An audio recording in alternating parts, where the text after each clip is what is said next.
The year is 1918. In a large house in the middle of nowhere resides Pearl, a beautiful girl on her way to stardom. Or so we thought. As she daydreams about being a beloved actress, performing on stage in a dark room, her fantasy is rudely interrupted by her mother opening the door to the room. They stare each other down. Pearl looks at her like a frightened lamb. Her mother looks down on her with palpable disappointment. After telling her to take off the clothes she took from her mother's old wardrobe, she tells her to go out and feed the animals in the barn like she promised she would. And just like that, we see Pearl for what she truly is. Not a star like what she hopes to be, she's just a simple farmhand, helping her mother tend to their patch of land, with big dreams of being up on the screen. She stomps her way to the barn and gives hay to her cow, Charlie, telling her that one day they will never see her again. She is special, and her mother is going to feel bad for treating her the way she does now. As she tells her farm animals that one day everyone in the world is going to know her name, she puts up a little show for them in the barn, like the star she is. But her little performance is once again rudely interrupted, but this time by a wandering goose in the barn. Using the pitchfork in her hand, she stabs it right through, before heading over to the nearby lake in their farm to feed her other pet,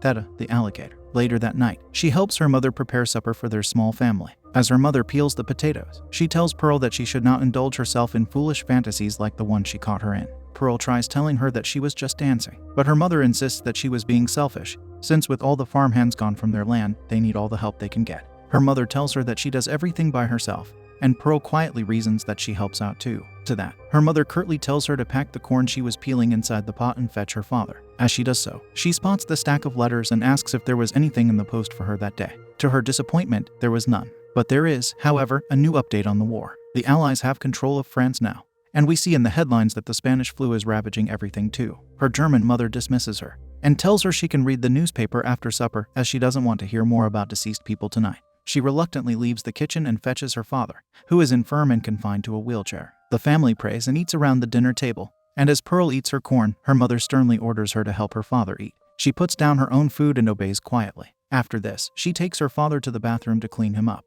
There, she reads aloud a love letter written to her by her husband, Howard, who is away in the war, before giving her father more medicine. She tells him that she is going to town tomorrow to pick up some more of his morphine, which means she can stop by the pictures and watch all the pretty girls in the pictures. As she enters the tub and takes a bath herself, she tells him that she could be one of them someday, before playing around with the water like she is a dancer. But her fun is cut short again by her mother, who enters the bathroom and tells her that the money for the medicine is ready on the kitchen table. As she helps her husband get dressed, she advises Pearl to cover her face and not to stay close to anyone, in fear of contracting influenza and bringing it to their home. The next day, Pearl does as she is told and goes to town, riding her bike. She masks up and gets a bottle of liquid morphine for her father. She goes across the street to visit the pictures to watch Palace Folly.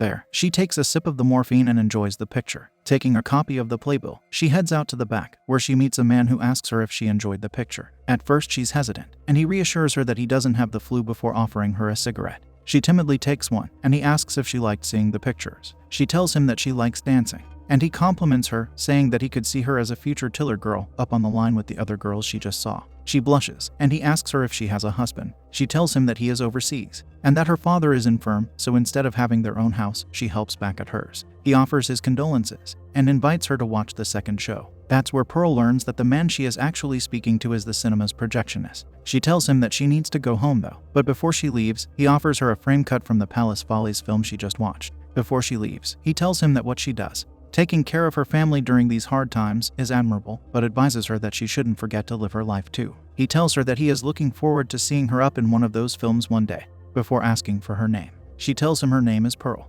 And with that, the projectionist tells her that whenever she's back in town again, she can always come back and see him. With that, Pearl makes her way home. On the bike ride, however, the frame slips out from her pocket and flies out into the massive cornfield. She rushes off her bike and tries to find the tiny square in between the massive corn stalks, but to no avail. She does, however, find a clearing in the middle of the cornfield. There, standing in the middle of that clearing, is a scarecrow. It wears clothes and a hat like a regular man. She climbs up the pole and looks deep into the scarecrow's face, asking the lifeless body to dance with her. Pearl tosses the scarecrow down onto the ground. She takes its hat and dances around with it. She plants a firm kiss onto the scarecrow's lips. When she finishes, however, she sees the face of the projectionist on the scarecrow and throws it down, screaming that she is married. But boy, that does not stop her from doing what she does next. After screaming her lungs out at this lifeless scarecrow, she actually puts a finger to its lips, telling it to be quiet, before she begins mounting it. After she finishes, no pun intended, she heads back home to find her mother chopping firewood outside, as she always does. Her mother looks at her accusingly and asks what took her so long to get back home.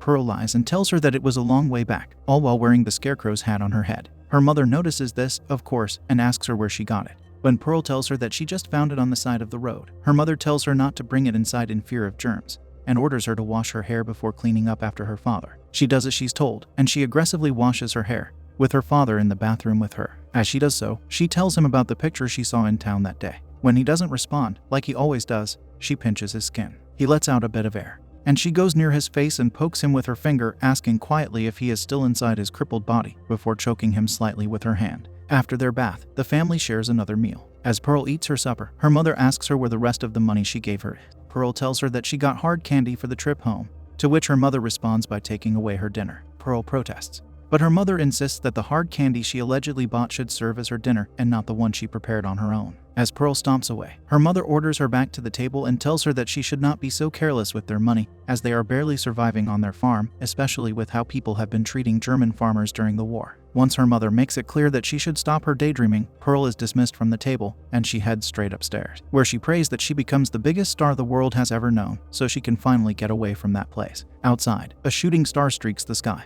The next day, Pearl's family is visited by Mitzi, her sister-in-law, together with her mother-in-law. While the mother-in-law is busy trying to give a roast pig to Pearl's uptight mother, Mitzi grabs a few moments to talk to Pearl. The two greet each other happily, with Pearl complimenting Mitzi's beautiful dress. After exchanging some small talk, Mitzi tells her about a dance audition at the church on Saturday morning. It is for a Christmas chorus line, set to tour 7 different cities on the holiday. Pearl is excited by this news, and Mitzi tells her to come with her to the audition. After all, sister-in-laws have to stick together. When Mitzi and her mother leave after Pearl's mother rejects their gift, Pearl tells her cow, Charlie, that this dance audition could be it.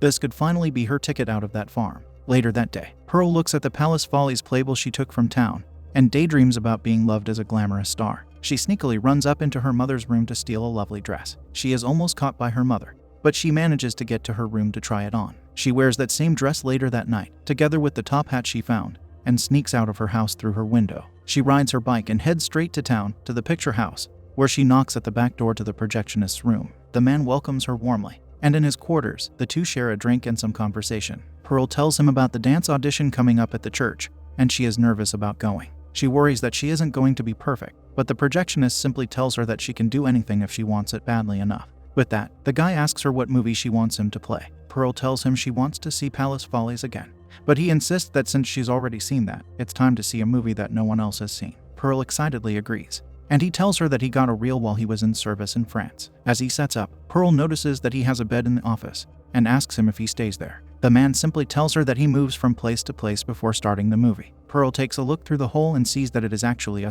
film. Pearl asks him if it's legal, and he tells her that there in America it isn't, but people would pay an arm and a leg to see a movie like that on screen. He believes that these movies are going to revolutionize the film industry, and he intends on capitalizing on it. He says that people everywhere have this fascination for seeing people as they truly are. With that, Pearl solemnly tells him that she doesn't like reality, where she lives, to be more specific. He tells her that she could just leave, but she explains that it isn't as easy as packing up and going. She has to wait until her mother and father are gone before she can do what she wants. The projectionist then tells her that it could be too late. She only has one life, after all. With that, Pearl suddenly blurts out that she wishes her family was gone, truly gone, which slightly surprises the projectionist. Pearl then changes the subject, and tells him that it feels nice that she could finally talk to someone else. Being cooped up in the farm has been making her feel like she isn't like other people anymore. As the reel ends, the projectionist gets up, and Pearl asks him if he meant what he said about wanting to see her up in the movies. She tells him that she wants to be a star so badly, and he tells her that for that, she should head over to Europe, like what he's doing.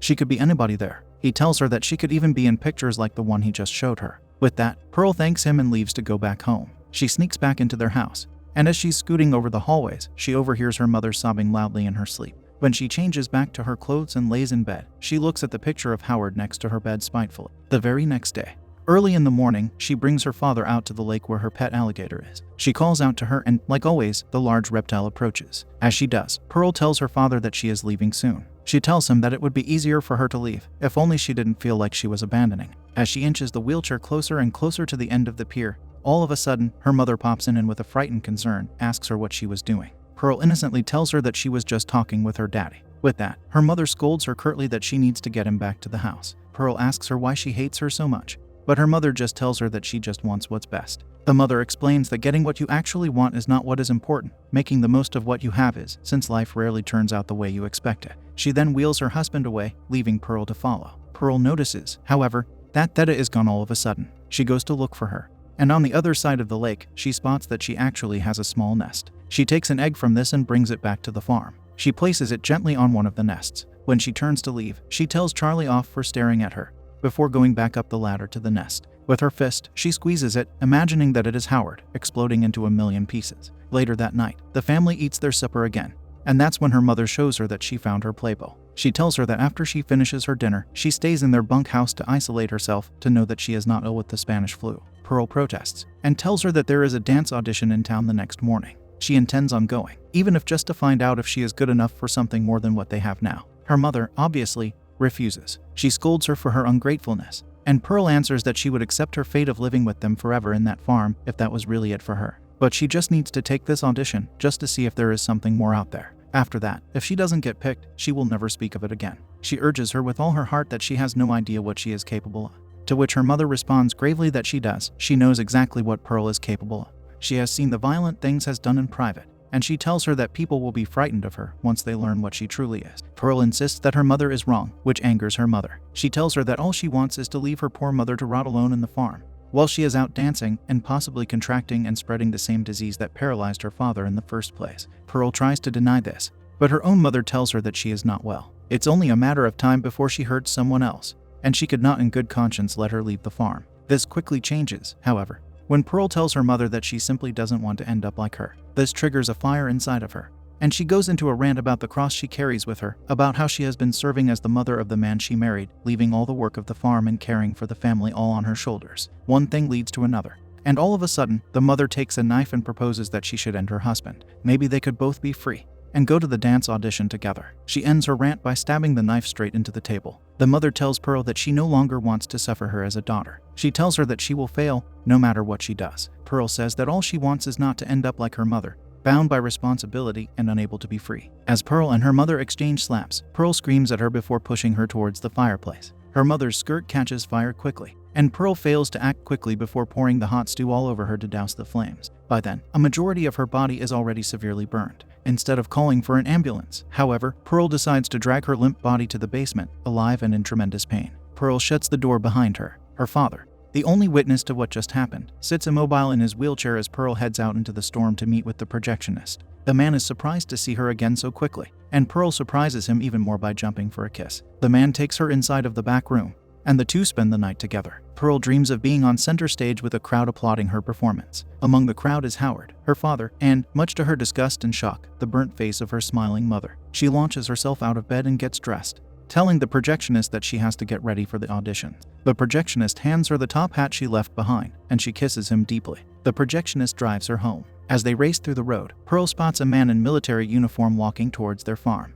She panics, but assumes that it is probably not her husband. When they arrive at the farm, Pearl, telling the projectionist to wait a bit, hurriedly rushes into the house and fixes last night's affairs. The projectionist sees Pearl and her father in the living room. She asks him to go on up to her bedroom, where they can enjoy some privacy. Not long later, the projectionist hears a thumping downstairs and goes to check it out. He finds the dining room in much disarray, but as he wonders what may have happened, Pearl appears behind him. She lies about their house dog and how that messed the room up. She says that it's the same dog she locked downstairs in the cellar. To get him out of the house, Pearl invites the projectionist to their barn to see the animal. Pearl introduces her guest to the barn animals, lost in her fantasies. The projectionist notices she failed to name the house dog she told him about earlier. Upon realizing this, she notices how the projectionist has suddenly become cold towards her, and she does not like that one bit. She screams at him when she realizes that the projectionist is making excuses to leave her. With the projectionist walking away, she grabs a pitchfork and races after him, thinking he has gotten far enough away.